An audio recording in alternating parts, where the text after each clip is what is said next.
दिल्लीच्या जंतर मंतरवर आरक्षण हटाव आंदोलन चालू आहे आणि यामध्ये जी मुलं आलेली आहेत त्यांचं म्हणणं आहे की आरक्षणाच्या सिस्टीमची आता काही गरज नाही, ही सिस्टीम जुनी झालेली आहे, आता ती संपली तरी चालेल, आम्ही जात धर्म काही मानत नाही, त्यामुळे आता आरक्षणाची किंवा अशा कुठल्याही व्यवस्थेची गरज नाही असं त्या मुलांचं म्हणणं आहे. आणि आताची जर परिस्थिती आपण स्वीकारली तर खरोखर जर आरक्षण काढून टाकलं तर खरोखर सगळं काही मेरिटवरती म्हणजे गुणवत्तेवर चालेल काय आणि सर्व समाजाला सर्व जातींना समान प्रतिनिधित्व त्यांच्या जातीप्रमाणे किंवा जे काय आहे ते मिळेल काय किंवा आरक्षणाची सिस्टीम निर्माण का केली गेली, ती करायची गरज या देशात का लागली. 1947 नंतर फक्त काही समाजाला खुश करण्यासाठी आरक्षण निर्माण केलं गेलं की त्यावेळेला याची काहीतरी गरज होती, ते पण बघायला पाहिजे. याच्याशिवाय आणखी एक प्रश्न अनेकांना पडत असेल की ओबीसी मध्ये क्रिमी लेअर असतो, म्हणजे जे पुढारलेले लोक असतात त्यांना आरक्षण ओबीसीचं मिळत नाही, असंच मग क्रिमी लेअर एससी एसटी मध्ये का घालता येत नाही, कारण एससी एसटी मध्ये देखील अनेक लोक आहेत जे अतिशय श्रीमंत आहेत, जे भरपूर पुढारलेले आहेत, मग त्यांच्यासाठी हा नियम का लावला जात नाही.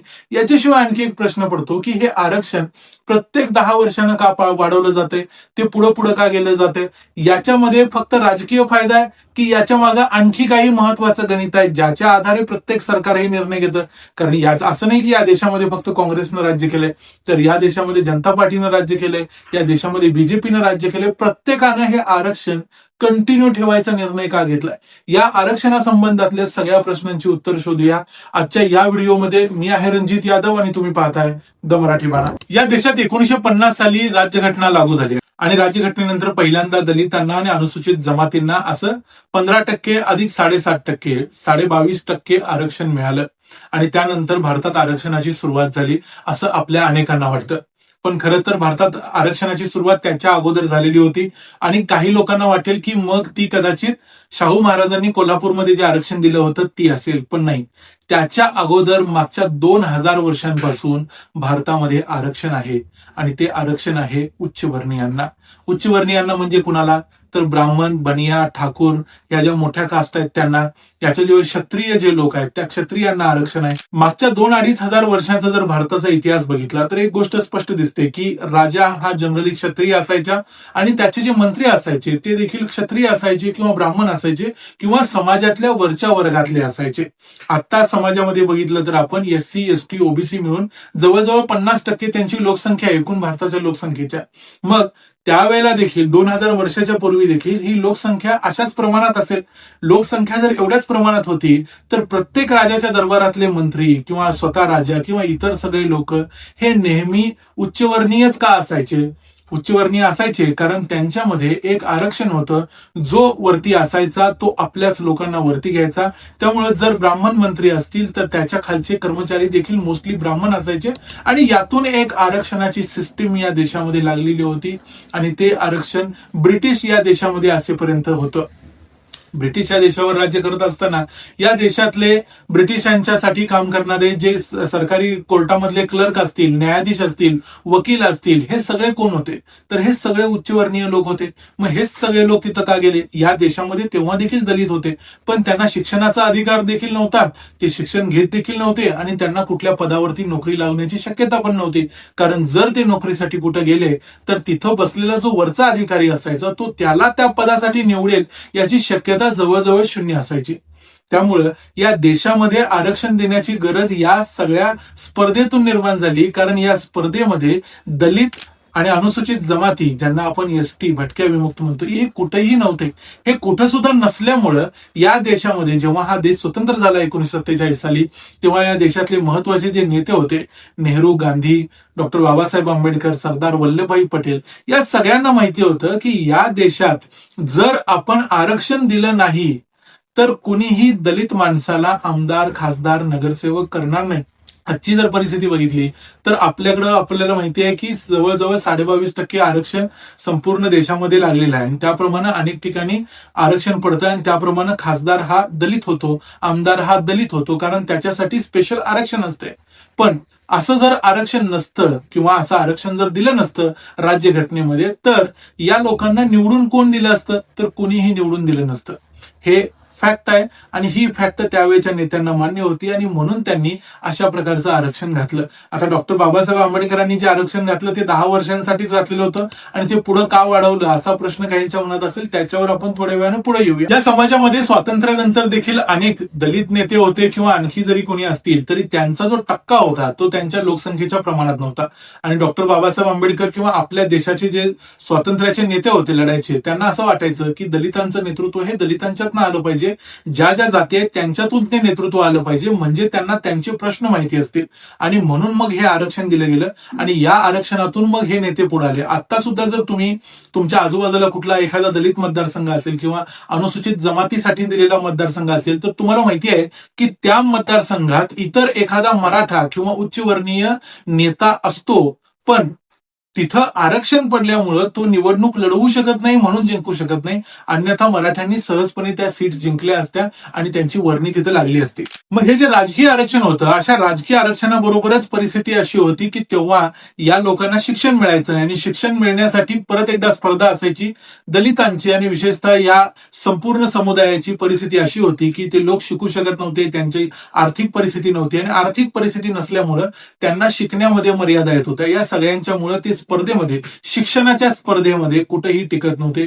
म्हणून मग नंतर शिक्षणामध्ये आरक्षण आलं. नंतर मग लक्षात आलं की ह्या लोकांनी शिक्षण जरी घेतलं तरी या समुदायाला, या समाजाला नोकऱ्या मिळत नाहीत, कारण नोकरीमध्ये वरती बसलेले जे अधिकारी होते हे सगळे उच्चवर्णीय अधिकारी होते आणि हे उच्चवर्णीय अधिकारी आपल्याच समाजातल्या किंवा आपल्याच उच्चवर्णीय व्यक्तीला वरती घेण्याचा प्रयत्न करायचे. तेव्हा मग नोकरीमध्ये देखील आरक्षण आलं.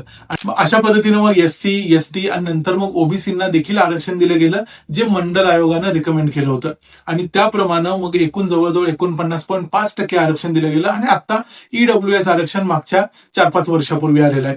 अशा पद्धतीनं हे आरक्षण लागलं आणि या लोकांना एक संधी निर्माण केली गेली, म्हणजे यांना नोकऱ्या देखील मिळायला लागल्या आणि यांना शिक्षण देखील मिळायला लागलं, सगळीकडे त्यांची वर्णी लागेल अशी व्यवस्था केली गेली आणि म्हणून आरक्षण हे त्यावेळेला गरजेचं होतं.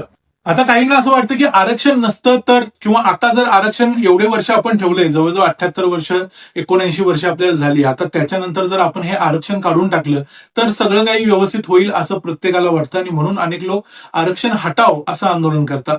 अर्थात आरक्षणामध्ये रिफॉर्म्स होणं गरजेचं आहे, काहीतरी सुधारणा व्हायला गरजेचं आहे, पण आरक्षण जर हटवलं आज देखील तर काय होऊ शकतंय, तर असंच होऊ शकते की पुन्हा एकदा ज्या समाजाला पहिल्यापासून आरक्षण आहे, म्हणजे स्वातंत्र्याच्या पूर्वीपासून जे उच्चवर्णीयांना आरक्षण आहे त्यांचीच वर्णी वरती लागेल. आणि मी ह्या आकडेवारीनं थोड्या वेळानं सिद्ध करतो, पण त्याच्या अगोदर एक गोष्ट लक्षात घ्या. आता सध्या 103वी घटना दुरुस्ती केलेली आहे, त्याप्रमाणे ईडब्ल्यूएस म्हणजे इकॉनॉमिकली वीकर सेक्शन्सला आरक्षण दिलेलं आहे. असं आरक्षण खरं तर सर्वांना देता येत नाही, कारण एससी एसटीला जे आरक्षण दिलंय, एक मुळात गोष्ट आपल्याला समजून घ्यायला पाहिजे, ते सामाजिक दृष्टीनं दिलेलं आरक्षण आहे.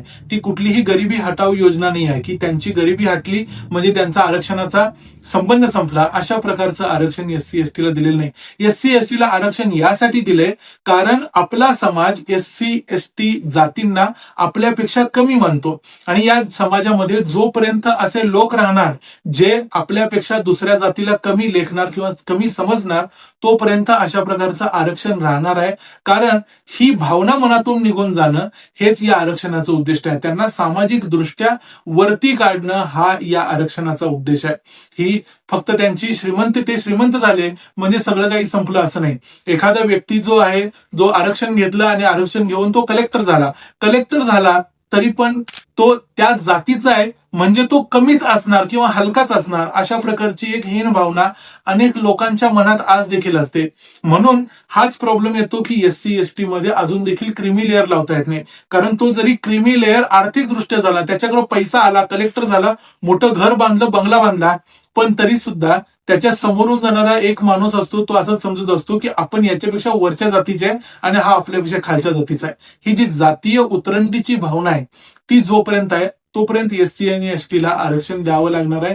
ही एक यातली फॅक्ट आहे जी आपल्याला स्वातंत्र्याच्या वेळेचे जे नेते होते त्यांना समजलेली होती, म्हणून हे आरक्षण दिलं गेलं होतं. मग आता तुम्ही म्हणाल की आरक्षण आता एवढी वर्ष दिलं गेलंय म्हणजे त्या सर्व समाजांनी आपापली प्रगती करून घेतलेली आहे, सगळे समाज आता वरती आलेले आहेत, सगळे आता समान झालेले आहेत, पण असं नाही. आपण आरक्षण हे फक्त 77, 78, 79 वर्ष दिलेलं आहे. त्याच्या अगोदर 2000 वर्ष जे आरक्षण होतं त्याच्याशी ही तुलना करता येत नाही. आपल्यापैकी अनेक जण हे सांगू शकतात की कित्येक दलितांच्या मध्ये, ओबीसींच्या मध्ये आणि अगदी काही मराठ्यांच्या घरामध्ये देखील आता शाळा शिकलेली, शिक्षण घेतलेली दुसरी किंवा तिसरी पिढी आता काम करते. याच्या अगोदर 3 पिढ्यांच्या मागे कधीही कुणीही हातात पुस्तक धरलेलं नव्हतं किंवा पेन धरलेला नव्हता. हे त्या घरात माहितीच नव्हतं. असे कित्येक लोक आहेत. आणि आता जर आरक्षण काढलं तर परिस्थिती पूर्वीसारखीच होईल हे सिद्ध करण्यासाठी काही डेटा मी तुम्हाला सांगतो. आपल्याकडं जे सेंट्रल स्टाफ असतो म्हणजे सचिव वगैरे जी वरची पदं असतात, कारण IAS IPS साठी सुद्धा आरक्षण असतं हे तुम्हाला माहिती असेलच. पण ते जरी असलं तरी सचिवालयाची जी पदं असतात, जे सेंट्रल स्टाफ असतो तिथं कुठल्याही प्रकारचं आरक्षण नसतं. आणि अशा प्रकारची जर एकूण पदं बघितली तर केंद्रातली जी एकूण सचिव आहेत 2019ची आकडेवारी आहे, त्यामध्ये 89 सचिव दर्जाची पदं होती. त्यापैकी SC ST आणि OBC मिळून फक्त 4 लोकांना तिथं वर्णी लागलेली होती. 89 पैकी 4. लोकसंख्या यांची आहे 50%. दुसरी गोष्ट, ऍडिशनल सेक्रेटरी असतात, तिथं एकूण 93 पदं होती आणि SC ST OBC मिळून एकूण होते 11. तिसरी गोष्ट, असिस्टंट सेक्रेटरीची जर पदं बघितली केंद्रातली तर 275 सीट्स आहेत. 275 पैकी फक्त 41 लोक SC ST OBC आहेत. खरं तर 275 पैकी लोकसंख्येच्या प्रमाणात म्हणलं तर 275 पैकी निम्मी व्हायला पाहिजेत, म्हणजे जवळजवळ 140च्या आसपास तरी व्हायला पाहिजेत. पण ते होताना दिसत नाही. हे होत नाही कारण जिथं आरक्षण नाही आहे तिथं जो वरचा अधिकारी आहे तो बरोबर आपल्याच समाजाच्या, आपल्याच लोकांना वरती घेण्याचा प्रयत्न करतो आणि ही गोष्ट या समाजाच्या DNA मध्ये मुरलेली आहे आणि याच्यावरती मात करणं हे गरजेचं आहे. आता काही लोक असं म्हणतील की कदाचित SC ST OBC मधले लोक तेवढे टॅलेंटेड नसतीलच. आता जर हा एक युक्तिवाद आपण स्वीकारला तर याचा अर्थ असा होतो की आपण अजून देखील त्याच मानसिकतेमध्ये आहे की कुठला तरी एक व्यक्ती फक्त त्याच्या जातीमुळे कमकुवत असू शकतो किंवा कमी टॅलेंटेड असू शकतो. आणि ऍक्च्युअली ही फॅक्ट नाही आहे. कुठलाही बायोलॉजिकली कुठलाही व्यक्ती हे सिद्ध करू शकत नाही की एका वेगळ्या जातीमध्ये किंवा खालची जात किंवा वरची जात ज्याला म्हणतो याच्यामध्ये एखाद्या माणसाने जन्म घेतला म्हणून त्याला कमी टॅलेंट किंवा जास्त टॅलेंट असतंय. टॅलेंट किंवा इतर गोष्टी हा माणूस ज्या परिस्थितीमध्ये जिथं जन्माला येतो त्याच्यामुळे ठरतात. आता या आरक्षणाच्या डेटाबद्दलचा आणखी एक डेटा सांगतो. ग्रुप सी ची पदं जी असतात, सहसा केंद्रातले जे एकूण कर्मचारी आहेत त्यांच्यामध्ये बघितलं, ग्रुप सी ची पदं म्हणजे काय तर जे सफाई कर्मचारी असतात, खालच्या दर्जाची कामं करणारे जे कर्मचारी असतात त्याच्यामध्ये एकूण आरक्षण 50% आहे. पण तिथं जवळजवळ 52.98% लोक हे SC ST OBC आहेत. दुसरी गोष्ट, ग्रुप बी म्हणजे सुपरवायझर लेवलला मधल्या लेवलचे जे कर्मचारी असतात तिथं आरक्षण 50%च्या आसपास जरी असलं तरी ऍक्च्युअली कर्मचारी आहेत 45.78%. आणि तिसरी गोष्ट, ग्रुप ए म्हणजे जे अधिकारी वर्गाची पदं आहेत, या अधिकारी वर्गाच्या पदावरती आरक्षण जरी 50% असलं तरी ऍक्च्युअली वर्णी लागलेले लोक आहेत 39.88%. म्हणजे एक गोष्ट लक्षात येते, जसं आपण वरती जायला लागतो, वरच्या पदावर जायला लागतो, तिथं आरक्षणाचा इफेक्ट अजून देखील नसल्यासारखाच आहे. आणि जर हे काढून टाकलं तर मग काय परिस्थिती होईल याचा विचार करा. आता एक प्रश्न अनेकांच्या मनात असतो तो म्हणजे डॉक्टर बाबासाहेब आंबेडकरांनी सांगितलेलं की आरक्षण हे 10 वर्षासाठी द्या. पहिली गोष्ट लक्षात घ्या, डॉक्टर बाबासाहेब आंबेडकरांच्या काळात राजकीय आरक्षण दिलं गेलं होतं. म्हणजे काय, 15% अधिक 7.5% असं आरक्षण दिलेलं होतं आणि ते फक्त कुणासाठी होतं तर ते SC आणि ST साठी होतं आणि ते राजकीय म्हणजे निवडणुका लढवण्यापुरतं होतं. म्हणजे आमदार आणि खासदार यांच्यासाठी दिलेलं ते आरक्षण होतं आणि ते लोकसंख्येच्या प्रमाणात दिलेलं होतं. आता बाबासाहेब आंबेडकरांनी सांगितलेलं होतं की पुढच्या 10 वर्षात सगळे दलित लोक आमदार खासदार व्हायला लागतील आणि त्यामुळं पुढं कदाचित सगळा समाज एकसारखा होईल आणि आपल्याला आरक्षणाची गरज लागणार नाही. पण डॉक्टर आंबेडकरांना जे वाटलेलं होतं ते प्रत्यक्षात घडलं नाही. प्रत्येक 10 वर्षानंतर हे आरक्षण वाढवायची गरज फक्त राजकीय गरजेतून निर्माण झाली नाही, तर त्याचं एक दुसरं कारण आहे. 22.5% आरक्षण हे राजकीय आहे, म्हणजे आमदार खासदारांना दिलं जाते. आता उरलेलं 77.5% आरक्षण हे ओपन टू ऑल आहे, म्हणजे सर्वांसाठी आहे. आता या 77.5% मधून देखील मग एखाद्या ठिकाणी एखाद्या मतदारसंघामध्ये एखादा दलित व्यक्ती महत्वाचा नेता असू शकतोय. पण असे दलित व्यक्ती किती निवडून येतात जे रेग्युलर मतदारसंघातून, म्हणजे ज्या मतदारसंघामध्ये आरक्षित केलेला मतदारसंघ नाही आहे अशा ठिकाणी म्हणजे ओपन मतदारसंघातून किती दलित अजून निवडून येतात? हा जर आकडा बघितला तर जवळजवळ तो नसल्यासारखाच आकडा आहे. म्हणजे एक गोष्ट लक्षात येते की अजून देखील जर 22.5% आरक्षण जे दिलेलं आहे ते आरक्षण काढून टाकलं तर जिथं आता दलित निवडून येतात त्या मतदारसंघात देखील तिथला जो कोणी ओपन मधला कॅटेगरी मधला जो नेता असेल तो सहजपणे निवडून येईल. कारण आता सध्या त्याला निवडणूक लढवता येत नाही म्हणून तो लढवू शकत नाही आणि म्हणून तिथं दलित नेता निवडून येतोय. ही फॅक्ट आहे. आणि म्हणून प्रत्येक सरकारला हे समजतंय, मग ते काँग्रेस असो, जनता पार्टी असो, जनता दल असो किंवा आताचं बीजेपी सरकार असो, प्रत्येक वेळेला आरक्षणाची मुदत ही 10 वर्षांना वाढवली जाते. कारण प्रत्येक सरकारला हे समजतंय जर सर्व समाजांना रिप्रेझेंटेशन द्यायचं असेल तर आरक्षणाची मुदत अजून वाढवायला पाहिजे. रिझर्वेशन हटावं आंदोलन जे चालू आहे त्याच्यामधले त्यांच्या ज्या मागण्या आहेत की मेरिट प्रमाणे सगळं झालं पाहिजे, पण प्रत्यक्षात आपल्या लोकांच्या डोक्यामध्ये जात एवढी भिनलेली आहे की मेरिट प्रमाणे ज्या वेळेला सगळं काही केलं जाईल, आरक्षण नसेल त्यावेळेला सगळं काही मेरिट प्रमाणे खरंच होणार नाही. तिथं प्रत्येकाच्या आपापल्या जातीने आपापले इंटरेस्ट यायला लागतील. हा धोका आहे. याच्यामध्ये क्रीमी लेअरचा मुद्दा मी तुम्हाला सांगितलं. एखादा दलित कलेक्टर झाला म्हणून त्याची जात काही तो सोडून देऊ शकत नाही, त्याला त्याच्या जातीप्रमाणेच टार्गेट केलं जाईल म्हणून क्रीमी लेअर त्यामध्ये लावता येत नाही. आणि ओबीसी मध्ये क्रीमी लेअर असून देखील काय उपयोग होतोय? ओबीसी मधलं आरक्षण काय आहे? ओबीसी मध्ये अनेक लोकांचं लाखोंमध्ये उत्पन्न आहे, पण तरी देखील प्रत्येक जण जातो आणि आपल्या उत्पन्नाचा दाखला 10-20 हजाराचा किंवा 50,000 1 लाखाचा काढतो आणि ओबीसीचं आरक्षण घेतो. ही फॅक्ट आहे. त्यामुळं क्रीमी लेअर लावला म्हणजे खरोखर लोक आपलं आरक्षण सोडून देतील अशी गोष्ट नाही आहे. यामध्ये एक रिफॉर्म व्हायला पाहिजे, तो म्हणजे जे लोक मग ते एसटी मध्ये असतील किंवा ओबीसी मध्ये असतील, विशेषतः एससी एसटी मध्ये ज्यांनी स्वतःचा उत्कर्ष केलाय किंवा ज्यांनी एक वरची स्टेप चढलेले आहेत असं ज्यांना वाटते त्यांनी स्वतःहून आपलं आरक्षण सोडून द्यायला पाहिजे. कारण एससी एसटी यांच्यामध्ये जर ज्या लोकांनी आता आर्थिक उत्कर्ष केलंय किंवा सामाजिक दृष्ट्या ज्यांना असं वाटतं की आपण खूप वरती आलोय, त्यांनी स्वतःहून ते आरक्षण जर सोडून दिलं तर त्याच जातींमधल्या इतर लोकांना त्या आरक्षणाचा वापर करता येईल. जे गरीब लोक असतील एससी एसटी मधले त्यांना ते आरक्षण वापरता येईल, त्यांना नोकऱ्या मिळतील, त्यांना शिक्षण मिळेल, ते आपला उत्कर्ष करू शकतील आणि ज्याच्यातून लवकरच आपण एका सिस्टीम पर्यंत पोहोचू शकतो जिथं या आरक्षणाची गरज आपल्याला पडणार नाही. पण याच्यासाठी आरक्षणामध्ये काहीतरी रिफॉर्म्स होण्याची गरज आहे. असं असून चालणार नाही. म्हणजे आरक्षण हटाव हे जे आंदोलन चालू आहे, हे आंदोलन जरी आरक्षण हटवण्याच्या दृष्टीने योग्य नसलं तरी आरक्षणामध्ये रिफॉर्म्स होणं, काहीतरी सुधारणा होणं गरजेचं आहे. ही जी सिस्टीम आहे ती अशाच पद्धतीनं आपण रेटू शकत नाही. काहीतरी याच्यामध्ये बदल व्हायला पाहिजे. आता याच्यामध्ये काही लोक असा मुद्दा उपस्थित करतील की मुस्लिमांना का आरक्षण नाही, मुस्लिमांची परिस्थिती, त्यांच्याबद्दल स्वच्छ आयोगानं काय सांगितलेलं, त्यांची परिस्थिती वगैरे वगैरे. पण तरी एक गोष्ट लक्षात घ्या, या देशामधला जो मुस्लिम आहे तो एक सत्ताधारी वर्गातला मुस्लिम आहे असं समजायला पाहिजे. कारण या देशावरती जवळजवळ 800 वर्ष मुस्लिमांनी राज्य केलंय. त्यावेळेला त्यांच्या दरबारातले मंत्री वगैरे ह्या सगळे मुस्लिम असायचे. त्यामुळे मुस्लिमांनी देखील तीच सत्ता अनुभवलेली आहे. आज ती सत्ता त्यांच्याकडे नसली तरी 800 वर्षांपर्यंत त्यांच्याकडे ती सत्ता होती. त्यामुळे मुस्लिमांना आरक्षण मिळण्यासाठी कोणतंही कारण देता येत नाही. कारण ते त्या वर्गातून आलेले आहेत, सत्ताधारी वर्गातून आलेले आहेत. त्यांच्यामध्ये कोणतीही सामाजिक कमीपणाची भावना नाही आहे. ते स्वतःला सगळ्यांच्या पेक्षा वरच समजतात.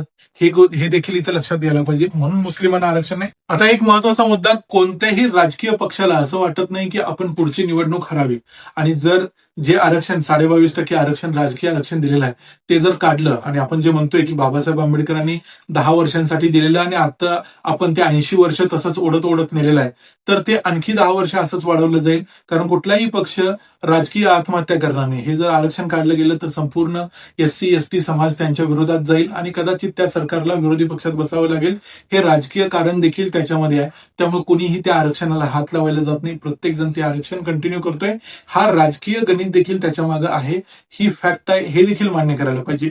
पण हे सगळं जरी असलं तरी आरक्षणामध्ये नेमक्या काहीतरी सुधारणा व्हायला पाहिजेत. ओबीसीना जे आरक्षण आहे त्याच्यामध्ये सुधारणा व्हायला पाहिजे.